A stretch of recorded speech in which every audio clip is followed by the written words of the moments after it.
Hi, you're practicing High Court Advocate. This video is very relevant to the youth and the young and dynamic students and the youngsters, those who shows their middle finger on the roads to the woman. Middle finger చూపిస్తే మీకు శిక్ష పడుతుందా? It will come under the purview of section 509 of the Indian Penal Code. అంటే insulting the modesty of the women సెక్షన్లోకి వస్తుందా రాదా అని ఒక లైవ్ ఎగ్జాంపుల్ రీసెంట్గా మెజిస్ట్రేట్ కోర్ట్ ఆఫ్ కృష్ణా డిస్టిక్లో జరిగింది. అయితే ఇక్కడ ఎవరైతే ఒక స్టూడెంట్ రోడ్డు మీద కార్ డ్రైవ్ చేసుకుంటూ వెళ్తున్నాడు, he is a major of having around 21 years.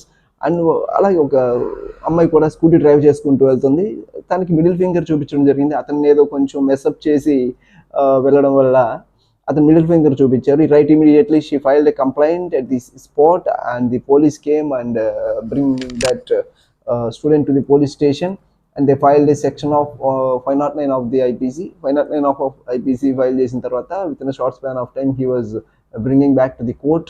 కోర్టులో ఇక్కడ మీరు లాయర్ని ప్రాపర్గా ఎంగేజ్ చేసుకోవాలి, ఒక ఎక్స్పర్ట్ లాయర్ని ఎంగేజ్ చేసుకోవాలి. చేసుకోకపోతే మీరు చిన్న కేసులో కూడా శిక్షింపబడతారు, ఇలాగా కన్విక్ట్ అవుతారు అని చెప్పడానికి ఇది ఒక వెరీ బెస్ట్ ఎగ్జాంపుల్. అయితే కొన్నిసార్లు మర్డర్ కేసెస్ చేసినా కూడా if your advocate is very expertise, then in the comprehensive cross examination he will bring you out of the case. అతను మిమ్మల్ని రక్షించడానికి ఛాన్సెస్ ఉంటాయి, అంటే కేసు నుంచి బయటకు తీసుకురావడానికి ఛాన్సెస్ ఉంటాయి. If your advocate is not expertise, ఇలాంటి చిన్న చిన్న కేసెస్లో కూడా శిక్ష పడి కన్విక్ట్ అయ్యే ఛాన్సెస్ అయితే ఉంటాయి, ఎక్విటల్ అయ్యే ఛాన్సెస్ తక్కువ ఉంటాయి.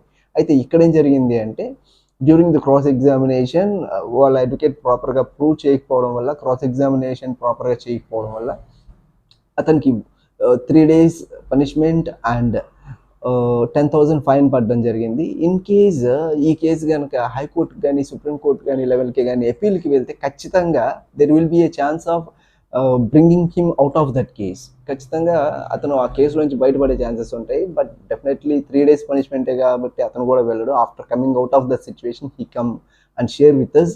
అయితే ఇక్కడ in case the advocate is expertise, he can prove that ingredients in the section 509 of the IPC, insulting the modesty of the woman అనే ఈ సెక్షన్లో ఇతను చేసిన యాక్ట్స్ అనేవి దాంట్లోకి వస్తాయా రాదా, అతను intention while doing that act, the intention of the person is to insult the modest of the women అవునా కాదా అనేది ప్రూవ్ చేయగలిగితే సరిపోయేది. బట్ కాకపోతే అతను ప్రూవ్ చేయలేకపోయారు, అతనికి శిక్ష పడింది. This is what youngsters kindly be very careful while doing the acts on the roads. ఇలాంటి సిచ్యువేషన్స్ కూడా జరుగుతాయి. స్టూడెంట్స్ యంగ్స్టర్స్ ఉంటే కనుక ఈ వీడియోని షేర్ చేయండి. Thank you. Your practising high court advocate is signing of.